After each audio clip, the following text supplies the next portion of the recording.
Assalamualaikum warahmatullahi wabarakatuh.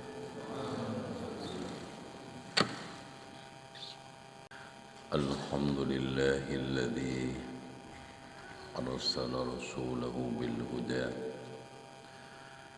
wa dinil haqqi liyudhhirahu 'ala ad-dini kullihi walau karihal musyrikun.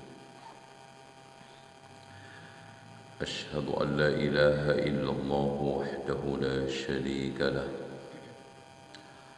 وأن محمدا عبده ورسوله اللهم صل وسلم وبارك على محمد وعلى آل محمد كما صليت على إبراهيم وعلى آل إبراهيم إنك حميد مجيد.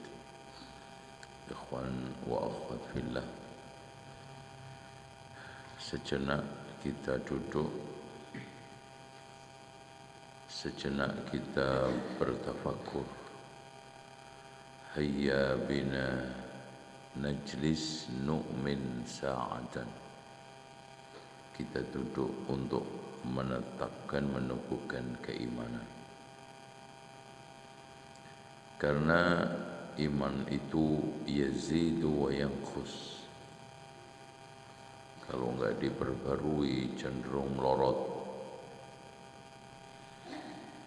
Makanya dari situ watak iman itu suka mengalami futur. Makanya hampir semua orang itu mengalami futur. Sehingga hadis Rasulullah sallallahu alaihi wasallam yang menegaskan inna likulli amalin syirratan. Setiap amal itu ada masa semangat. Wa likulli syirratin fatratan. Setiap semangat itu ada futurnya. Faman kanat fatratuhu ila sunnatin faqad ihtada. Siapa yang futurnya di atas sunnah, maka dia akan mendapatkan petunjuk. Faman kanat fatratuhu ila ghairi dzalika faqad halak. Siapa yang futurnya di luar itu maka hancur. Makanya orang futur itu ada 3 macam. Ada yang hanya sekedar malas tapi masih di atas sunnah, kendor tapi masih ke masjid. Cuman kadang-kadang hati mengalami sumpek, pikiran penat, masalah banyak. Tetapi ada yang ketiga, ada yang futur sampai pada kecebur ke dalam maksiat. Ini yang perlu diselamatkan. Perlu ada mentor sendiri, perlu ada pengobatan sendiri. Dan yang parah, menentang yang dulu diyakini futur. Ini futur yang ketiga, ini yang paling berat. Menyalahkan yang dulu dia benarkan, memusuhi apa yang dulu dia dakwahkan. Itu. Nah, di dalam kesempatan ini saya akan menyampaikan satu hadis panjang tentang hadisul fitnah. Ya nyampe alhamdulillah, enggak ya sudah, namanya aja kultum. Qul terserah antum. Ya. Intinya gini, kata Rasulullah sallallahu alaihi wasallam, innal imana la yakhlaqu fi jawfi ahadikum kama yakhlaqu thawb. Iman itu bisa mengalami luntur seperti lunturnya warna kain di antara kain kalian. Baju-baju antum dulu bagus pas belinya, sekarang udah mulai ya kan? Berubah warna itu sama. Iman juga gitu, mulai mengalami perubahan warna, mangka, redek, kumel, kusut.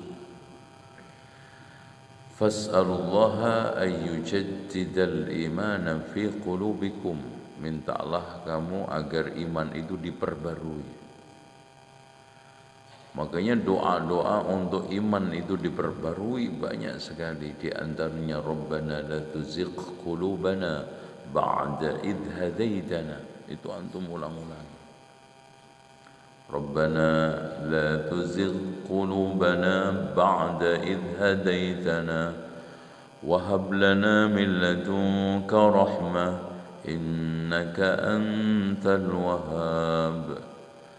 يا مقلب القلوب ثبت قلبي على دينك اللهم إنا نسألك إيمانا لا يرتد ونعيما لا ينفد ومرافقة محمد صلى الله عليه وسلم في أعلى جنة الخلد.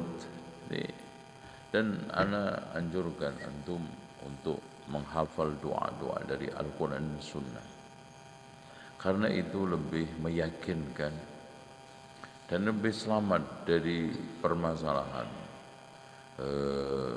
cacat doa. Karena doa-doa yang dari kita itu bisa aja salah. Makanya Abdullah ibn Mughaffal ketika mendengarkan anaknya berdoa, "Ya Allah, berikanlah aku taman surga di sebelah kanan surga." Beliau menegur, "Wahai anakku, jangan berdoa seperti itu." Karena Rasulullah sallallahu alaihi wasallam mengatakan, sayakunu fi ummati aqwamun ya'tadduna fit tahuri wad du'a. Wahai anakku, Rasulullah mengatakan akan muncul di tengah umatku ini sekelompok kaum yang berlebihan di dalam bersuci sama berdoa. Berlebihan dalam bersuci, antum maklum, di antaranya adalah penggunaan air atau pembasuhan lebih dari 3 kali. Wudu itu sekali-sekali, 2 kali 2 kali, 3 kali 3 kali. Tapi kata Rasulullah, lebih daripada itu, faman zada ala dzalika faqad asaa aw zalama. Siapa yang lebih daripada itu, maka dia telah berbuat keburukan dan kezaliman. Jadi artinya basuh lebih dari 3 kali, enggak boleh. Karena itu termasuk hulu, membuang-buang air. Makanya Masya Allah ya, kaidah mubazir itu meskipun 1 rupiah antum alokasikan untuk perkara haram itu mubazir, dan miliaran itu enggak mubazir kalau antum gunakan untuk kebaikan. Itu kaidah mubazir. Karena Allah mengatakan innal mubadzirina kanu ikhwanasy syayatin. Jadi seluruh alokasi untuk menyenangkan setan itu mubadzir.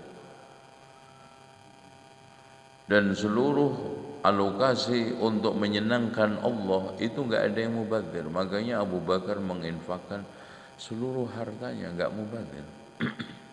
Ya kan? Umar ketika itu sudah merasa bangga dengan infaknya, ternyata Abu Bakar mengalahkan dia.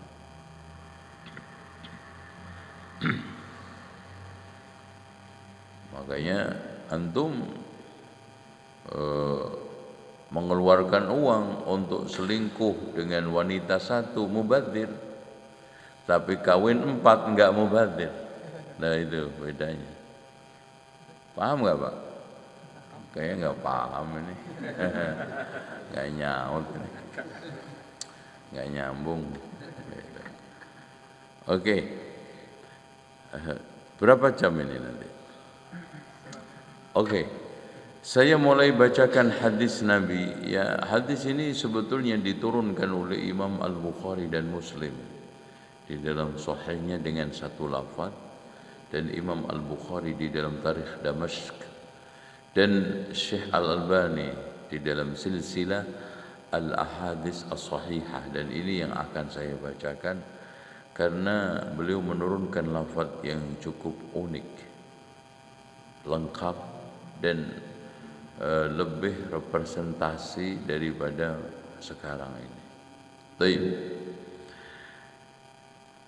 Hadis ini diriwayatkan dari Hudzaifah bin Yaman, dan ini adalah rangkaian panjang hadisul fitnah. Jadi Rasulullah pernah menyampaikan hadisul fitnah seperti ini ba'da subuh sampai menjelang isya. Masya Allah. Jadi, makanya kalau ada kuis sebutkan hadis terpanjang, ya hadisul fitnah. Dan di antara sahabat sekian yang paling banyak hafal hadisul fitnah adalah Hudzaifah.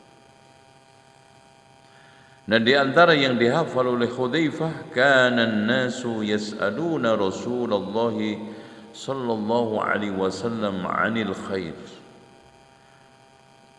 Manusia menanyakan kepada Rasulullah tentang kebaikan, dan ini adalah wajar. Dan ini menunjukkan kebaikan sahabat Nabi yang akhirnya diberikan oleh Allah kelebihan khairun nas, karena cinta kebaikan, senang pada kebaikan, mengejar kebaikan. Kalau kita yang kita kejar syahwat, dari ba'da subuh utuk-utuk begini sampai nanti isya, yang dikejar apa? Syahwat. Yang mereka kebaikan. Wa kuntu as'aluhu 'anil syarr makhafata ay yudrikani. Aku saja yang menanyakan kepada Rasulullah tentang keburukan, takut masuk kecebur ke dalamnya. Dan ini menunjukkan boleh mempelajari keburukan, termasuk juga belajar tentang filsafat untuk dibantah, supaya kita tidak tercebur ke dalamnya. Belajar tentang kesyirikan supaya kita tidak masuk syirik.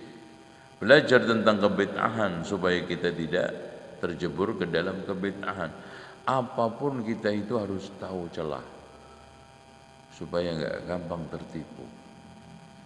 Karena orang enggak kenal Islam kalau enggak kenal jahiliyah itu benar, Pak, punya perbandingan.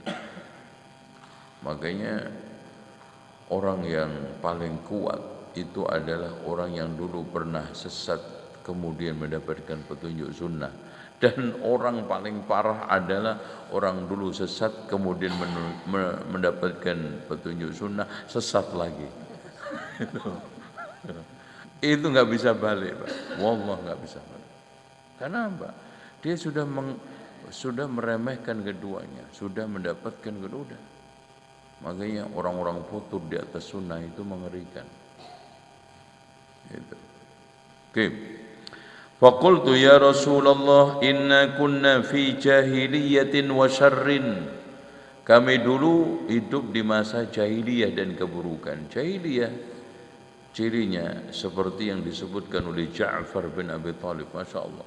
Ja'far ketika dijadikan ketua hijrah ke Habasyah, ketika itu diadili oleh Najasyi, ya, mau dipertahankan atau dipulangkan. Akhirnya ditanya, dan di antara sekian pertanyaan itu dimuqaddimai jawabannya dengan inna kunna qauma ahla jahiliyatin. Ya ayyuhal malik, wahai tuan raja, kami dulu kaum ahla jahiliyah. Beliau memberikan ciri Masya Allah akurat. Na'budul asnam. Masya Allah. Na'budul asnam. Kemudian wa na'kulul maitah. Makan bangkai. Itu jahiliyah. wa na'til fawahish, mendatangi keburukan, yaitu fahisyah, zina ini. Dan bahkan perzinaan pada dulu itu aneh-aneh ya. Ada yang lebih kacau itu perempuan berhubungan dengan banyak laki-laki, kalau sudah hamil laki-lakinya dikumpulin. Nah, nanti ada prosesi penunjukan bapaknya anak-anak. Ya, terserah dia suka-suka yang mana. Itu inna kunna ahla jahilah na'budul asnam. Itu wa na'kulul maita. Itu wa na'til fawahish. Ya. Okay? Terus wa naqta'ul arham, memutuskan silaturahmi. Itu jahiliyah. Nah, wa syarrin, keburukan meliputi kehidupan mereka. Yang makan bangkai, yang lemah, yang kuat makan yang lemah, yang riba, yang masya Allah, pokoknya nggak ada baiknya jahiliyah itu. Makanya kalau antum membaca secara detail khutbah Arafahnya Rasulullah, tampak sekali di situ bagaimana jahiliyah itu dibatalkan oleh Rasulullah. Ya, di antaranya riba. Faja'ana Allahu bihadzal khair, kemudian Allah mendatangkan kebaikan ini, yaitu Islam. Ini menunjukkan bahwa Islam itu kebaikan semua, enggak ada keburukan. Makanya kalau ada Islam ini, Islam itu cuman praktek keislaman, ekspresi keislaman orang. Aslinya Islam itu seluruhnya mengandung kebaikan. Karena faja'ana Allahu bihadzal khair. Makanya kuntum khaira ummah, membentuk umat terbaik. Tuh, kenapa? Karena ajarannya yang baik. Gak mungkin ajarannya buruk terus orangnya jadi baik. Gimana cerita? Itu. Cuman sekarang dikesankan, Pak. Makanya black camp tentang memburukkan Islam, menjelekkan Islam itu masif dari fobia Islam. Ya. Dari mulai berbagai macam kampanye-kampanye, sehingga apa? Di sana ada pembunuhan karakter Islam dan pembunuhan karakter tokoh Islam secara bersama. Ya. Dan ini kita harus juga mengadakan apa? Mengadakan klarifikasi, tabayun, penjelasan dengan apa? Mendakwahkan Islam ini secara masif. Ya, Pak. Wajah kemudian fanahnu fi wajaa bik fahal ba'da hadzal khair min syarr kama kana qabla. Apakah setelah kebaikan ini, apakah setelah keburukan ini ada kebaikan? Fahal ba'da hadzal khair min syarr, apakah setelah kebaikan ini ada keburukan? Itu. Qala ya Hudzaifah ta'allam kitab Allah wattabi' ma fihi. Ketika Hudzaifah bertanya, apakah setelah kebaikan ini ada keburukan? Rasulullah menjawab, belajarlah Al-Qur'an, ikuti isinya 3 kali. Berarti di sini kunci keburukan setelah datangnya kebaikan ini adalah apa? Belajar Al-Quran. Dan Masya Allah, sampai hanya belajar tahsin, Pak, itu sudah kebaikan, apalagi antum belajar tafsirnya. Betapa banyak awal kebaikan itu hanya belajar tahsin. Sampai Mus'ab ibnu Umar dikirim Rasulullah hanya belajar Quran di Madinah. Makanya masjid-masjid itu antum masifkan belajar tahsin untuk menarik orang kepada kebaikan Islam. Dari situ awal orang itu tertarik dengan Islam. Seperti langkah Mus'ab ibnu Umar ketika diutus Rasulullah untuk mendakwai Madinah dengan mengajarkan Quran.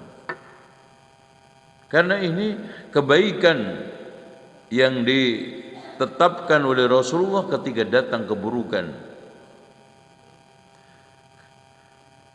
Kemudian qala qultu ya Rasulullah aba'da hadzal khair syarrun. Jadi Hudzaifah masih tetap tanya lagi, apakah setelah kebaikan ini ada keburukan ya Rasulullah? Qala qultu ya Rasulullah, qala na'am. Berarti ada. Setelah dakwahnya Rasulullah khairun nas, ada keburukan.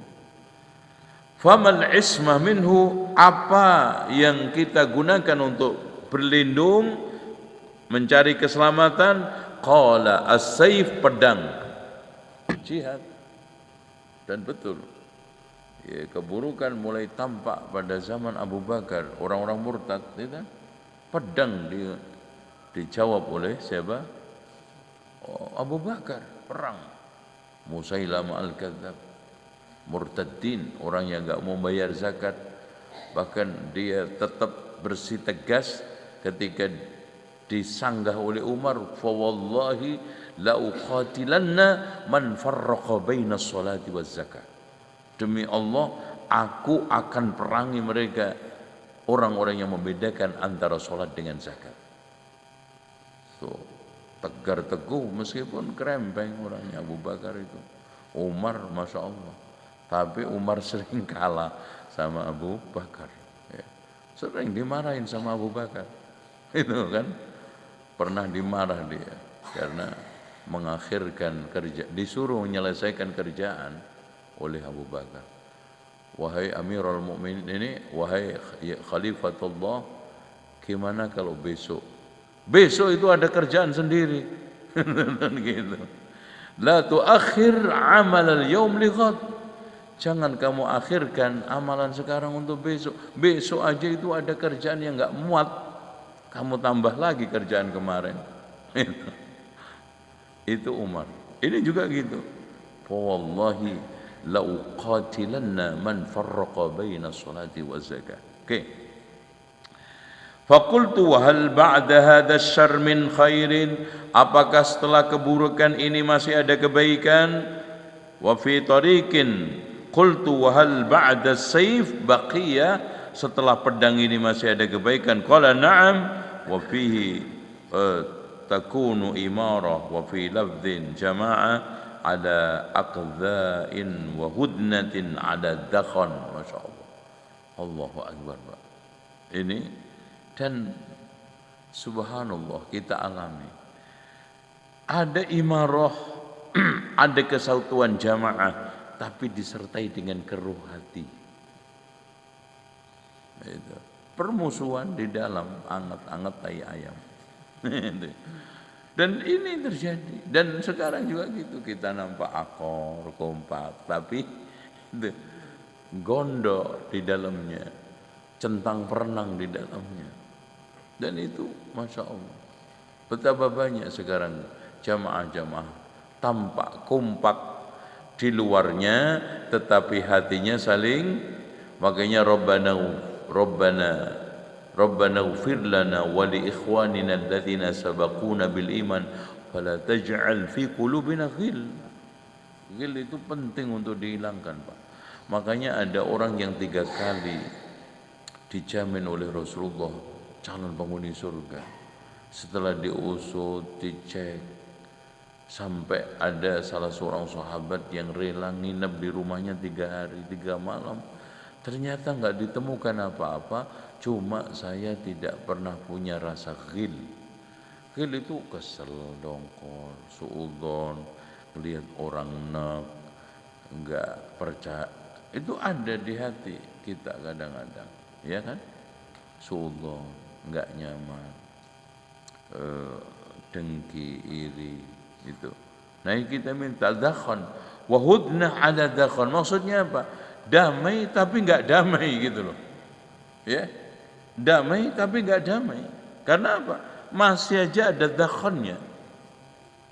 Qultu wa ma dakhanu qala qaumun. Nah ini Pak, dakhan yang paling tertinggi Yang paling berbahaya adalah yakunu ba'di a'immatun yastannuna bi ghairi sunnati, muncul tokoh-tokoh membuat satu ajaran yang bukan ajaran saya. Yastannun itu bermakna man sanna, menghidupkan sunnah, ya, menerapkan sunnah, tapi bukan sunnah saya. Ya tuh, antum lihat sekarang diklaim ini ajaran, ini, tapi enggak ada ajarannya. Gitu? Hah? Kita, Masya Allah Pak, kadang-kadang coba bayangkan sedekah bumi, sedekah laut, ada aja ulamanya di situ yang mendoakan. Man sanna sunnatan hasanatan wa man sanna sunnatan sayyi'atan, sama. Bimakna ahya. Dan habis dangdut doa, habis doa dangdut, coba gimana itu ceritanya doanya. Jadi doanya itu mau ke langit nggak jadi lagi, mau ke langit mundur lagi itu. Dan itu ya Allah, wa yahduna bi ghairi hadi, menjadikan petunjuk bukan petunjuk saya. Artinya Pak, di tengah masyarakat itu banyak perkara-perkara yang dipegang teguh tapi bukan ajaran. Dan itu dikatakan Syekh Abdurrahman Al-Yamani di dalam buku Al-Qa'id ila Tashihil Aqaid. Itu buku bagus sekali, sampai saking bagusnya buku ini ditahqiq oleh Syekh Al-Albani. Di situ kelemahan umat Islam adalah meyakini yang bukan ajaran agama, lemah keyakinan dalam bukan agama. Ya, yang dalam agama, yang kuat keyakinannya bukan agama. Contoh begini, pengurus masjid, salah satu masjid, hilang jamaahnya separuh, cuek, coba hilang beduknya. Ayo, gimana Mas? Wah, lapor ke polisi, jangankan hilang beduk, hilang tasbih aja, lapor. Sementara jamaahnya itu hilang separuh, udah nggak ada lagi. Contoh sholat tarawih hari ketiga, minggu ketiga dicari itu sama mereka, kagak ada yang nyari. Coba mercon hilang, rame. Apalagi Masya Allah ya, nasib sholat tarawih itu hari pertama meludak, ya, minggu pertama, kedua hilang yang di luar-luar. Apalagi ketiga, keempat udah tinggal penduduk asli masjidnya. Nah itu yang biasa sholat, ya itu kelihatan minggu keempat itu Pak. Ta'rif minhum wa tunkir, Masya Allah. Ada sebagian yang kita anggap ma'ruf, ada yang mungkar. Artinya di dalam praktek itu campur aduk, amburadul.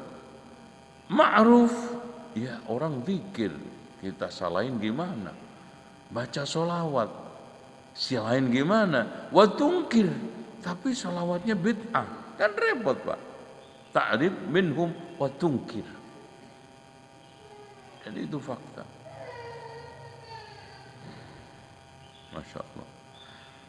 Wa sayaqumu fihim rijalun qulubuhum qulubus syayatin fi jusmani insan. Ini yang paling berat. Akan muncul tokoh hatinya setan, jasadnya manusia.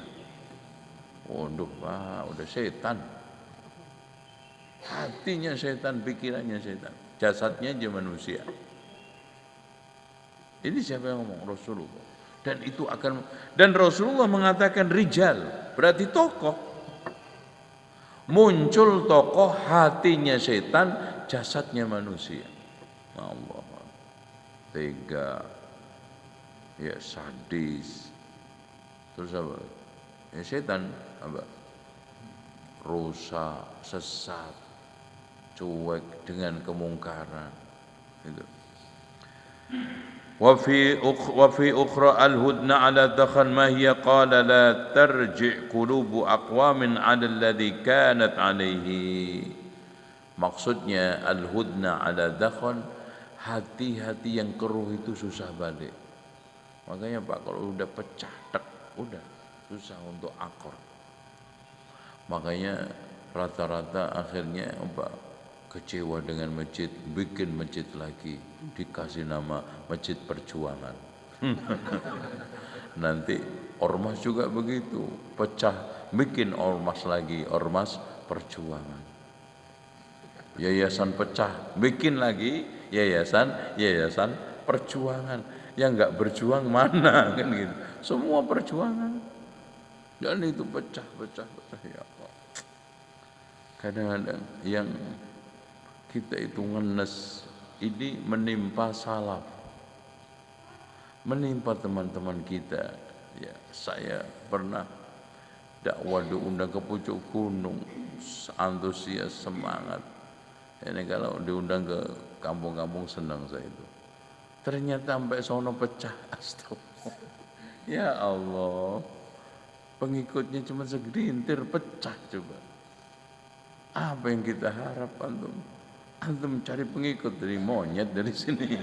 Itu untuk apa? Udah deh, jangan undang ana lagi sebelum ente akor, anda bilang gitu. Kagak ada faedah Pak antum. Ya, betul Pak, pecah. Ya Allah. Dan semua punya dalil dalam rangka untuk pecah. Itu wong Syiah aja membuat kebohongan itu bisa pakai dalil, makanya betul kata Imam Ibnu Taimiyah, tidak ada kelompok yang paling mendustakan kebenaran dan membenarkan kedustaan ketimbang Rafidhah. Jadi mendustakan kebenaran, membenarkan kedustaan. Itu. Ketimbang Rafidhah enggak ada. Itu. Qala la tarji' qulubu aqwamin 'ala alladhi kanat 'alayhi. Qultu wa hal ba'da hadzal khair min syarr? Qala na'am, fitnatun 'amya samma 'alayha du'atun 'ala abwabi jahannam. Man ajabahum ilaiha qadafuhu fiha. Masya Allah, fitnah membabi buta. Kemudian ada doa ini da'i-da'i yang mengajak kepada neraka jahanam. Siapa yang mengabulkan akan dilempar ke dalamnya. Qultu ya Rasulullah, sifhum lana, sifati mereka. Qala hum min jildatina, ya dari kalangan kita. Wa yatakallamuna bi alsinatina, bicara dengan lisan kita muslim. Qultu ya Rasulullah, famadza ta'muruni an in adrakani dzalika, apa yang kamu perintahkan kalau kami menemukan itu? Qultu taltazim jama'atal muslimin wa imamahum, kamu tetap berada di atas jamaah kaum muslimin dan imamnya. Tasma' wa tuti, mendengar dan mentaati. Al-amir wa in daraba dhahraka wa akhadha malak fasma' wa'ati, meskipun memukul punggungmu, mengambil hartamu. Dari sini Pak, makin ke sini itu pemimpin itu makin sadis, makin otoriter dan suka makan harta rakyat. Udah itu aja. Rasulullah menyarankan apa? Itu antum ikuti. Demo enggak, isma, dengar, wati, taati. Karena ketika antum tidak melakukan dua ini, makin buruk keadaannya. Wallahi makin buruk. Antum membuat solusi yang dibuat selain Rasulullah, terus menyangka itu kebaikan, 0%. Kebaikan adalah yang digariskan oleh Rasulullah. Antum ikuti Rasulullah, lebih selamat. Walaupun antum menyangka itu enggak enak, enggak nyaman. Contoh, ngikuti Allah dan Rasul Pak. Ibundanya Nabi Musa, secara nalar pikiran, anak dibuang ke sungai, buruk enggak? Disuruh, ya Allah, ini mending di rumah, disuruh buang di sungai. Udah gitu nyangkut di pemandian keluarganya Fir'aun. Ya gimana sih Allah lagi gitu. Coba secara naluri, akal sehat, enggak masuk semuanya. Dibuang sungai, antum tahu enggak sungai Nil? Hah? Tahu enggak? Ya bukalah YouTube. Gitu. Oh itu Masya Allah Pak, bentangannya itu, ombaknya, antum masuk, langsung dibawa arus sudah lewat itu. Ya. Ini lebar luas. Dari sisi dimasukkan ke sungai, bayi potensi untuk mati hilang itu tinggi daripada selamat.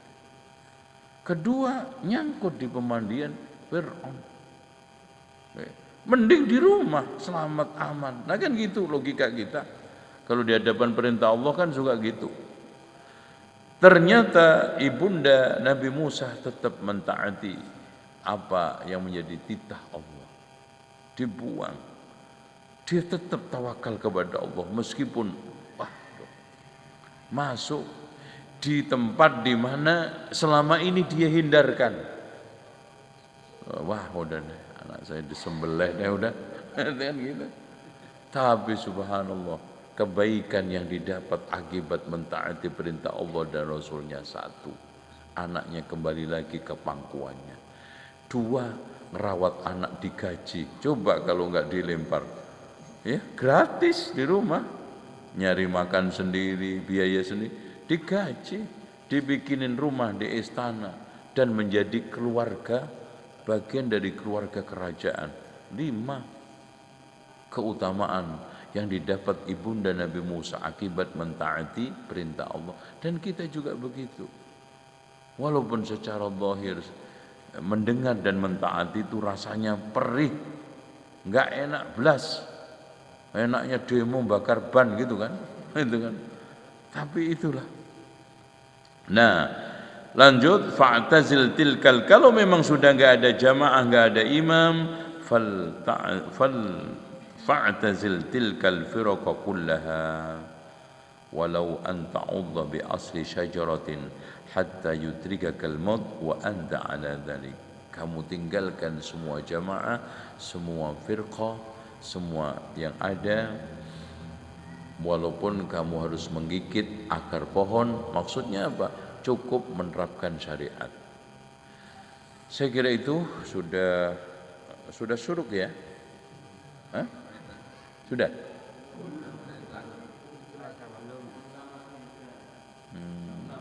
Oke, kurang dikit ya. Harusnya jam 6 pas ya suruknya ya. Maksudnya sholatnya ya. Oke, dilanjut dikit. Jadi begini Pak, akhirnya kalau tidak ada jamaah yang mewakili kebenaran, jamaah yang dimaksudkan adalah jamaah Rasulullah, ma'ana alaihi wa ashabi, seperti saya dan sahabat saya,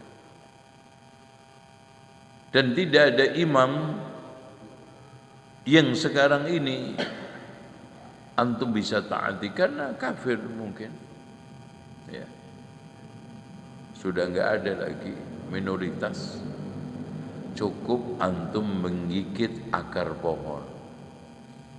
Yang dimaksudkan adalah apa? Pohon syariat, amalkan syariat sebisa mungkin, semampu mungkin. Terus gimana Pak? Cuman sholat tok, apa manfaatnya? Subhanallah Pak, nanti akan datang suatu zaman di mana hadis yang diriwayatkan lagi-lagi dari Hudzaifah, hanya tinggal beberapa orang yang tersisa la ilaha illallah. Itu la ilaha illallah tok. Itu. Terus kemudian Silah, perawi hadis ini, tanya kepada Hudzaifah, apakah bisa menyelamatkan la ilaha illallah itu dari neraka? 3 kali diam, akhirnya yang ketiga, tunji bila ilaha illallah, bisa menyelamatkan dengan la ilaha illallah. Jadi udah. Jadi zaman itu berbeda-beda. Fattaqullaha masata'tum. Yang fitnah, yang kondisi seperti ini, gelap gulita, yang kata Rasulullah SAW tadi itu amya somma, tuli bisu Pak, budek. Fitnah di mana tuli bisu budek. Ya, apa yang terjadi? Tuli bisu budek, nggak bisa ngomong, nggak bisa dengar, nggak bisa melihat. Ya nabrak, nggak ada aturan. Itu. Dalam konteks seperti itu, Rasulullah masih memberikan saran yang sangat baik. Sampai akhirnya keluar Dajjal, ya.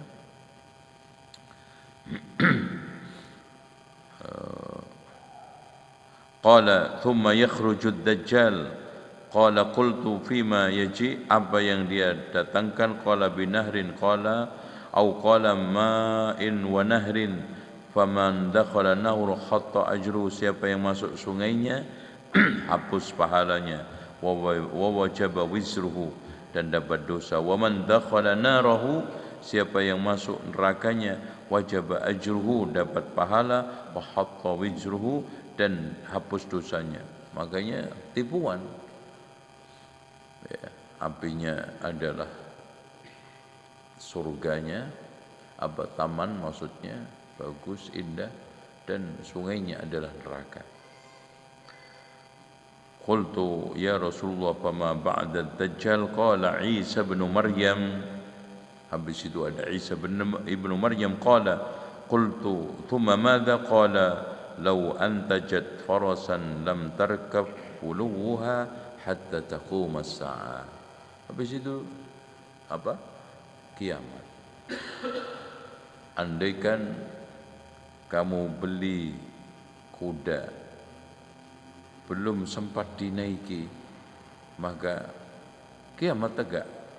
Makanya ada satu athar, kiamat akan tegak. Orang sedang memerah susu, ontanya belum sempat diminum, kiamat tegak. Itu. Dan seterusnya. Ini urutan. Dan tidaklah Rasulullah menjelaskan keburukan, juga memberikan solusinya. Jadi antum jangan fokus pada keburukannya, antum fokus pada solusinya. Contoh Rasulullah menjelaskan tentang perpecahan, Rasulullah juga menjelaskan kan solusi. Sataftariqu ummati ala 73 firqatan kulluha finnar illa wahidah. Ada satu yang bisa antum ikuti, itu kan itu. Contoh lagi Rasulullah menjelaskan tentang masalah ikhtilaf. Itu wa man ya'ish minkum fasayara ikhtilafan katsira. Siapa yang hidup di antara kalian, maka kalian akan temukan perpecahan yang sangat banyak. Rasulullah kasih solusi, alaikum bisunnati wa sunnatil khulafa'ir rasyidin. Jadi antum fokus solusinya dan antum amalkan. Terus apa faedahnya Rasulullah menjelaskan ini itu? Ya udah kalau gitu pecah aja. Kan udah pecah umat ini. Pak, Rasulullah itu seorang nabi yang amat sayang sama umatnya, lebih daripada orang tua ke anaknya. Ibarat orang tua yang sayang sama anaknya, anaknya mau pergi ke Jawa Timur atau mungkin ke Aceh deh. Si bapak orang tuanya ini, ibunya nggak ngerti tempatnya tapi tahu tanda-tandanya. Nah, anaknya udah gitu naik bus, ya, Magetan Aceh. Itu nanti bus ini berhenti 3 kali. Di masing-masing pemberhentian itu banyak copet. Hati-hati ya nak ya. Loh. Dan ibu bapaknya ngasih solusi, nanti kalau di tempat pemberhentian kamu harus letakkan kalau lagi makan tasnya di depan, jangan di belakang. Terus di dalam perjalanan itu ada yang nanjak, curangnya kanan kiri dalam, ya. Hati-hati, sopirnya diingatkan, kan gitu. Terus nanti turunannya licin. Terus nanti kampung yang kamu tuju itu kira-kira gerbangnya warnanya putih, ada tulisannya Dajjal, umpamanya kan gitu. Itu hati-hati. Jadi anak akhirnya apa? Punya panduan untuk menuju ke sana. Umat punya panduan sampai hari kiamat. Kan senang kita punya nabi seperti ini. Kok malah dikatain nakut-nakutin? Enggak. Ya daripada antum nekat terus akhirnya digorok begal, kan gitu. Ya contoh aja sekarang di gelas ini ada racunnya. Ya. Ada yang memberitahu. Senengan mana? Antum disuguhi air gelas nggak ada ada racunnya, nggak ada yang memberitahu. Tenang minumnya, tenang tidurnya, kan gitu. Tidur sampai hari kiamat. Begitu. Artinya di sini Rasulullah itu saking sayangnya, laqad ja'akum rasulun min anfusikum azizun 'alaihi ma 'anittum harisun 'alaikum bil mu'minina raufur rahim. Masyaallah, itu Rasulullah. Ya. Jadi azizun 'alaihi ma 'anittum harisun 'alaikum bil mu'minina raufun rahim. Subhanallah, antum punya nabi seperti ini, enggak senang itu keterlaluan. Mana ada nabi sehebat ngalahin orang tua antum, ngalahin bos antum, ngalahin semua orang yang ada di sekitar antum. Terus antum telantarkan ini nabi. Ya Allah, ya. Makanya cukup pas Rasulullah negur umatnya. Kalau Nabi namanya disebut nggak sholawat itu bakhil itu, ya pas banget itu. Ya Allah, antum balas Nabi hanya sholawat aja kok ya nggak nyangkut tuh mas itu kan gitu. Sholawat tok loh. Harusnya antum itu ngasih apa parcel, ngasih apa kepada Rasulullah, bangunin masjid gitu kayak. Sholawat tok aja juga antum nggak nyangkut itu loh mas. Itu umat merek opo sampean. Makanya Rasulullah mengatakan al-bakhil man idza dzukirtu indahu wa lam yusalli alayya. Bakhil itu orang yang ketika namanya disebut di sisinya enggak baca sholawat. Itu ya. Saya kira itu karena enggak ada pertanyaan maka enggak perlu dijawab. Karena enggak pas untuk tanya jawab. Ini udah jamnya udah. Menurut jam saya udah jam 6 ini. Itu. Udah. Jamnya aja, jam antum aja yang baterainya bahaya. Ya. Rata-rata jam masjid begitu, Pak. Ana sering tablek. Ini udah lama banget, masih jam 7:30. Padahal mulainya juga jam 8 gitu loh. Kok masih jam 7:30? Ternyata baterainya habis. Ya. Ini juga nasibnya sama itu. Ini jam 6:03 sudah. Berarti sudah masuk syuruk dan antum juga mesti kerja karena ini hari aktif.